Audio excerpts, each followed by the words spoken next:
नमस्ते दोस्तों, ये video salient features of Indian constitution का पार्ट 2 है। अगर आपने पार्ट 1 का वीडियो नहीं देखा है तो तुरंत जाकर मेरे चैनल को विजिट करें और पार्ट 1 जरूर देखें। चलिए शुरुआत करते हैं।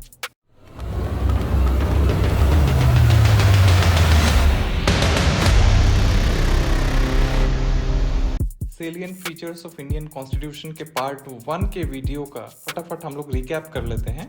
पिछले वीडियो में हमने इंडियन कॉन्स्टिट्यूशन के इन फीचर्स को डिस्कस किया था। Indian constitution is the written constitution, it is the lengthiest written constitution, it is drawn from various sources, it is flexible as well as rigid, federal system with unitary bias. Parliamentary form of government. India का parliamentary system UK से प्रेरित है और यह केंद्र सरकार के साथ साथ भारत की राज्य सरकारों पर भी लागू होता है। इसे Westminster form of government, responsible government या कैबिनेट गवर्नमेंट भी कहते हैं। पार्लियामेंट फॉर्म ऑफ गवर्नमेंट के कुछ फीचर्स सामने हैं। पहला है presence of nominal and real executives.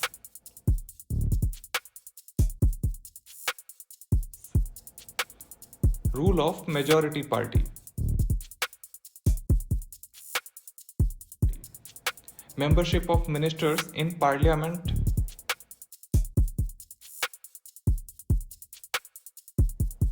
Executive is answerable to legislative.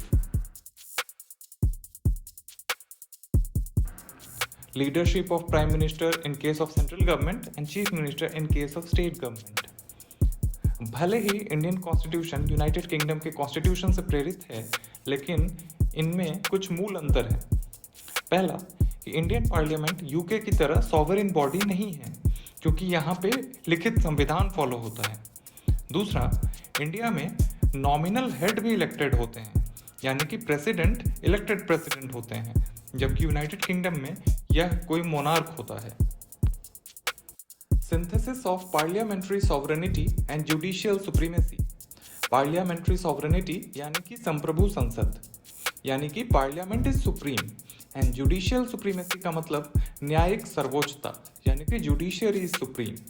Indian constitution makers ने पार्लियामेंट या जुडिशियरी में से किसी एक को सुप्रीम या सर्वोच्च नहीं बनाया, बल्कि दोनों को अपनी अपनी जगह सुप्रीम बनाया और दोनों का एक सिंथेसिस तैयार किया गया।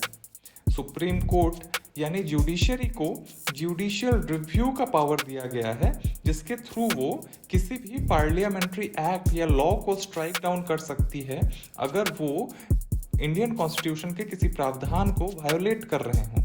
और पार्लियामेंट को पावर दिया गया है कि वो संविधान के बड़े हिस्से का अमेंडमेंट कर सकती है। इसका एक बेहतरीन एग्जाम्पल इंदिरा गांधी वर्सेस राजनारायण 1975 का केस है, जिसमें हाई कोर्ट ने इंदिरा गांधी का इलेक्शन कैंडिडेचर डिस्क्वालीफाई कर दिया because of election malpractices. अब इसके थोड़े ही टाइम बाद इंदिरा गांधी गवर्नमेंट ने कॉन्स्टिट्यूशन में अमेंडमेंट करके supreme court and high court के काफ़ी सारे पावर को कर्टेल कर दिया। इंटीग्रेटेड जुडिशियरी यानी कि एकीकृत न्यायपालिका। इंडिया में 3 तरीके के कोर्ट्स हैं: supreme court, high courts, district and other courts.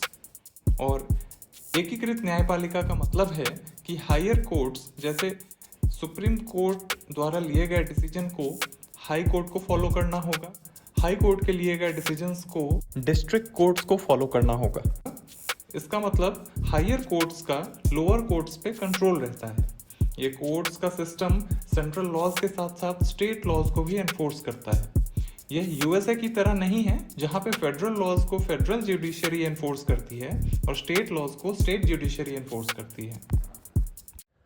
Content अच्छा लगे तो चैनल को सब्सक्राइब करें। करिए सब्सक्राइब।